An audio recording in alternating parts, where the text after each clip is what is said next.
Hi hello ನಮಸ್ಕಾರ good morning ಎಲ್ರಿಗೂ. ನಾನು ನಿಮ್ಮ Akshata from spices of my ಚಾನಲಿಂದ ವೆಲ್ಕಮ್ ಟು ಆಲ್. ಇವತ್ತು ಟ್ಯೂಸ್ಡೇ ಮಾರ್ನಿಂಗ್. ರೂಬಿಗೆ ಸ್ವಲ್ಪ ಹುಷಾರಿಲ್ಲ, ಯಾಕಂದರೆ ಹಸ್ಬೆಂಡ್ ಊರಲ್ಲಿಲ್ಲ. ಸೊ ಹಸ್ಬೆಂಡ್ ಊರಲ್ಲಿಲ್ಲ ಅಂದ ಕೂಡಲೇ ಅವಳು ಸ್ವಲ್ಪ ಡಲ್ಲಾಗಿ ಹೋಗ್ತಾಳೆ, ಊಟ ಸರಿ ಮಾಡಲ್ಲ, ಆಟ ಆಡಲ್ಲ, ಯಾವಾಗಲೂ ಲೇಸಿಯಾಗೇ ಇರ್ತಾಳೆ. ಅದಕ್ಕೋಸ್ಕರ ಇವತ್ತು ನಾನು ವರ್ಕ್ ಫ್ರಮ್ ಹೋಮ್ ಮಾಡೋಣ ಅಂತ ಅಂದ್ಕೊಂಡು ಎದ್ದು ಪಾತ್ರೆಗಳೆಲ್ಲ ಇತ್ತು, ಪಾತ್ರೆ ಎಲ್ಲ ತೊಳೆದು ಎಕ್ಸಸೈಸ್ ಮುಗಿಸಿ ನನ್ನ ಡಿಟಾಕ್ಸ್ ಡ್ರಿಂಕನ್ನು ಕುಡಿದು ಕಸನೆಲ್ಲ ಕಸ ಮತ್ತು ನೆಲ ಒರೆಸ್ಬಿಡೋಣ, ಆಮೇಲೆ ಮತ್ತೆ ಡೇನ ಶುರು ಮಾಡೋಣ ಅಂದ್ಕೊಂಡು ಇವಾಗ ಮಾಡ್ತಾಯಿದ್ದೀನಿ.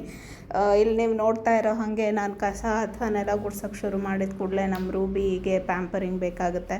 ಅಲ್ಲಿವರೆಗೂ ಸುಮ್ಮನೆ ಇರ್ತಾಳೆ, ತನ್ನ ಪಾಡಿಗೆ ತಾನು ಮಲ್ಕೊಂಡಿರ್ತಾಳೆ. ಈ ಥರ ಮಾಡೋಕ್ಕೆ ಶುರು ಮಾಡಿದ ಕೂಡಲೇ ಅವಳಿಗೆ ಅಟೆನ್ಷನ್ ಸೀಕಿಂಗ್ ಅಂತ ಹೇಳ್ತಾರಲ್ಲ, ಆ ಥರ ಆಗೋಕ್ಕೆ ಶುರು ಆಗುತ್ತೆ. ಅವಳನ್ನು ನಾನು ಸ್ವಲ್ಪ ಹೊತ್ತು ಮುದ್ದು ಮಾಡಿ, ಅವಳನ್ನು ಪ್ಯಾಂಪರ್ ಮಾಡಿ, ಅವಳಿಗೆ ಟ್ರೀಟ್ ಕೊಟ್ಟು ಎಲ್ಲ ಆದಮೇಲೆ ಅವಳು ನನ್ನ ಕೆಲಸ ಮಾಡೋಕ್ಕೆ ಬಿಡೋ ಅಂಥದ್ದು. ಸೊ ನಂದು ಇವಾಗ ಕಸ ಎಲ್ಲ ಆಯಿತು, ಕಸ ಗುಡಿಸ್ದೆ. ನೆಲ ಯೂಶ್ವಲಿ ನಾನು ಇದು ದೊಡ್ಡ ಮನೆ ಆಗಿರೋದ್ರಿಂದ ಮುಂಚೆ ಮನೇಲಿ ನಾನು ಕೈಯಿಂದನೇ ನೆಲ ಒರೆಸ್ತಾ ಇದ್ದೆ, ಯಾಕಂದರೆ ಅದು ಸಣ್ಣ ಮನೆ ಆಗಿತ್ತು, 1 BHK. ಸೊ ನಂಗೆ ಕೈಯಲ್ಲೇ ಒರೆಸೋಕ್ಕೆ ಇಷ್ಟ ಆಗ್ತಿತ್ತು. ಬಟ್ ಇದು ದೊಡ್ಡ ಮನೆ ಆಗಿರೋದ್ರಿಂದ ಕೈಯಲ್ಲಿ ಒರೆಸೋಕ್ಕೆ ತುಂಬ ಟೈಮ್ ಹಿಡಿಯುತ್ತೆ. ಸೊ ಮಾಪಲ್ಲಿ ಮಾಡಿಬಿಡೋಣ ಅಂಥೇಳಿ ಮಾಪಲ್ಲಿ ಒರೆಸೋ ಅಂಥದ್ದು.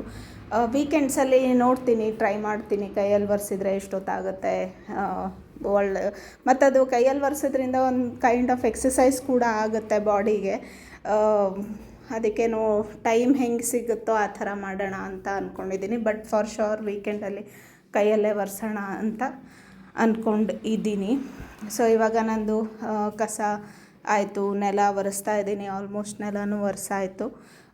ಇನ್ನು ಏನು ಮಾಡೋದು, ಯಾಕಂದರೆ ಹಸ್ಬೆಂಡು ಊರಲ್ಲಿಲ್ಲ. ರೂಬಿದು ಹೆಂಗಿದ್ರು ಅವಳದು ಸ್ಟ್ರಿಕ್ಟ್ ಫುಡ್ ಇದೆ. ಸೊ ಅದನ್ನು ಬಿಟ್ಟರೆ ಅವಳು ಬೇರೆ ಏನೂ ಕೊಡೋಲ್ಲ ಅವಳಿಗೆ. ನಾನೇನು ಮಾಡ್ಕೊಂಡು ತಿನ್ನೋದು ಅಂತ ಒಬ್ಬಳೇ ಇದ್ದರೆ ಅದೇ ಬೇಜಾರು, ಏನು ಮಾಡ್ಕೊಳ್ಳೋದು, ಏನು ತಿನ್ನೋದು ಅಂತ ಆಗ್ಬಿಡುತ್ತೆ ನನಗೆ. ಯಾರು ಜೊತೆಗಿದ್ದರೆ ಅವರಿಗೋಸ್ಕರನಾದರೂ ಮಾಡ್ತೀವಲ್ಲ, ನಿಮಗೂ ಹೀಗೆ ಅನಿಸುತ್ತೆ ಅಂತ ಅಂದ್ಕೊಂಡಿದ್ದೀನಿ. ಅದಕ್ಕೆ ಇವತ್ತು ನಾನೇನು ಅಂದ್ಕೊಂಡೆ, ಫ್ರೂಟ್ಸ್ ಇತ್ತು ಮನೇಲಿ, ಮೂಸ್ಲಿ ಇತ್ತು. ಸೊ ಅದನ್ನೇ ಮಾಡಿಕೊಂಡು ಬ್ರೇಕ್ಫಾಸ್ಟ್ ಮಾಡ್ಕೊಂಬಿಡೋಣ, ಆಮೇಲೆ ಮನಸ್ಸಾದರೆ ಅಡುಗೆ ಮಾಡಿದ್ರಾಯಿತು ಅಂತ ಅಂದ್ಕೊಂಡು ಇವಾಗ ಪೂಜೆ ಎಲ್ಲ ಮುಗಿಸ್ತಾ ಇದ್ದೀನಿ. ಸೊ ಪೂಜೆ ಆಯಿತು ನಂದು. ಇವಾಗ ಆವಾಗಲೇ ಹೇಳ್ದಂಗೆ ಮೂಸ್ಲಿ ಮಾಡ್ಕೊಳ್ಳೋಣ ಅಂಥೇಳಿ. ಮೂಸ್ಲಿಗೆ ಯೂಶ್ವಲಿ ಇದು ಮಲ್ಟಿಗ್ರೇನ್ ಮೂಸ್ಲಿ. ಸೊ ಇದಕ್ಕೆ ಹಾಲು, ಫ್ರೂಟ್ಸು, ಮತ್ತು chia seeds, flax seeds, sunflower seeds, dry fruits, ಎಲ್ಲ ವೆರೈಟಿ ಆಫ್ ಸೀಡ್ಸನ್ನು ಹಾಕ್ಕೊಂಡು ತಿನ್ಬೋದು. ಫಾರ್ ಶುಗರ್ ನೀವು ಹನಿ ಹಾಕ್ಕೊಂಡು ತಿನ್ಬೋದು. ಬಟ್ ನಾನಿವತ್ತು ಸಿಂಪಲಾಗಿ, ಅದು ನನಗೆ ಯಾಕೋ ಸೀಡ್ಸ್ ಎಲ್ಲ ಹಾಕ್ಕೊಂಡ್ರೆ ತುಂಬ ಹೆವಿ ಅನಿಸುತ್ತೆ. ಹಾಗಾಗಿ ನಾನು ಸಿಂಪಲಾಗಿ ಇವತ್ತು ಜಸ್ಟ್ ಆ್ಯಪಲ್ ಒಂದು ಅರ್ಧ ಮತ್ತು ಬಾಳೆಹಣ್ಣು ಹಾಕ್ಕೊಂಡು, ಹಾಲು ಹಾಕ್ಕೊಂಡು, ಒಂದು ಜಾಮೂನ್ ಬೌಲಷ್ಟು ಮೂಸ್ಲಿ ಹಾಕ್ಕೊಂಡೆ ಅನಿಸುತ್ತೆ.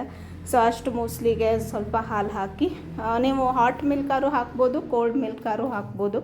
ನಾನಿಲ್ಲಿ ಕೋಲ್ಡ್ ಮಿಲ್ಕ್ ಹಾಕಿ ತಿಂತಾಯಿದ್ದೀನಿ. ನಂಗೆ ಹಾಟ್ ಮಿಲ್ಕಲ್ಲಿ ತಿನ್ನೋದು ಅಷ್ಟೊಂದು ಇಷ್ಟ ಆಗೋಲ್ಲ. ಸೊ ಇವಾಗ ನಂದು ಬ್ರೇಕ್ಫಾಸ್ಟ್ ರೆಡಿ ಆಯಿತು. ಸೊ ಬ್ರೇಕ್ಫಾಸ್ಟು ಸ್ವಲ್ಪ ಲೇಟಾಗೇ ತಿಂದಿದ್ದೆ, ಹಾಗಾಗಿ ಮಧ್ಯಾಹ್ನಕ್ಕೆ ನಂಗಂದು ಅಷ್ಟು ಹೊಟ್ಟೆ ಹಸಿವಿರಲಿಲ್ಲ. ವಾಟರ್ಮೆಲನ್ ಇತ್ತು. ಸೊ ಅದನ್ನೇ ವಾಟರ್ಮೆಲನ್ ಫುಲ್ ಬೌಲ್ ಆಫ್ ವಾಟರ್ಮೆಲನ್ನ ತಿಂದೆ. ಅದಕ್ಕೆ ನಾನು ಸ್ವಲ್ಪ ಸಾಲ್ಟು ಪೆಪ್ಪರು ಹಾಕ್ಕೊಳ್ತೀನಿ, ಅದರ್ವೈಸ್ ಚಾಟ್ ಮಸಾಲನೂ ಹಾಕ್ಕೋಬೋದು. ಬಟ್ ನಂಗೆ ಅಷ್ಟು ಚಾಟ್ ಮಸಾಲ ಇಷ್ಟ ಆಗೋಲ್ಲ, ಹಾಗಾಗಿ ಪೆಪ್ಪರು ಸ್ವಲ್ಪ ಸಾಲ್ಟು ಹಾಕ್ಕೊಂಡು ಮಿಕ್ಸ್ ಮಾಡಿಕೊಂಡು ವಾಟರ್ಮೆಲನ್ನ ತಿಂದೆ. ಸಂಜೆ ಆ್ಯಸ್ ಯೂಶ್ವಲ್ ನಂದು ಆಫೀಸ್ ಕೆಲಸಗಳಿತ್ತು, ಅದರಲ್ಲೇ ಬ್ಯುಸಿಯಾಗಿ ಹೋಗಿದ್ದೆ. ಬೇರೆ ಏನೂ ಮಾಡ್ಕೊಳ್ಳಿಲ್ಲ. ಮತ್ತೇನು ತಿನ್ನೋಕ್ಕೂ ಮನಸ್ಸಾಗ್ತಿರ್ಲಿಲ್ಲ, ಏನು ಮಾಡ್ಕೊಂಡು ತಿನ್ನೋದು ಒಬ್ಬಳಿಗೆ ಅಂತ ಅನ್ನಿಸ್ತಾ ಇತ್ತು. ಹಂಗಾಗಿ ಜಸ್ಟ್ ರೈಸ್ ಮಾಡಿಟ್ಟಿದ್ದೆ. ಸೊ ರೈಸ್ಗೆ ಉಪ್ಪು ತುಪ್ಪ ಉಪ್ಪಿನಕಾಯಿ ಕಲಿಸ್ಕೊಂಡು ಇನ್ನೊಂದು ಸತಿ ಮೊಸರನ್ನ ತಿಂದೆ. ನಂದು ಊಟನೂ ಆಯಿತು. ರಾತ್ರಿಗೆ ಗ್ರೀನ್ ಟೀ ಮಾಡ್ಕೊಂಡು ಕುಡಿದಿದ್ದೀನಿ. ಗ್ರೀನ್ ಟೀ ಮಾಡ್ಕೊಂಡು ಕುಡಿತೀನಿ, ಕೆಲವೊಂದು ಸತಿ ಸೋಂಪು ವಾಟರ್ ಕುದಿಸ್ಬಿಟ್ಟು ಕುಡಿತೀನಿ. ಸೊ ರೆಗ್ಯುಲರ್ ಅಂತಿಲ್ಲ, ಸೊ ಯಾವುದಾದ್ರೂ ಒಂದು ಮಾಡ್ಕೊಂಡು ಕುಡಿಯೋ ಅಂಥದ್ದು. ಆಮೇಲೆ ಇವಾಗ ಡೈಲಿ ರುಟೀನ್ ಪ್ರಕಾರ ರೂಬಿನ ವಾಕ್ಗೆ ಕರ್ಕೊಂಡು ಹೋಗಿದ್ದೆ. ಇಲ್ಲಿ ಚೆನ್ನಾಗಿ ಅನಿಸುತ್ತೆ, ದೊಡ್ಡ ರೋಡ್ಗಳು, ಅವಳು ಇಷ್ಟಪಡ್ತಾಳೆ.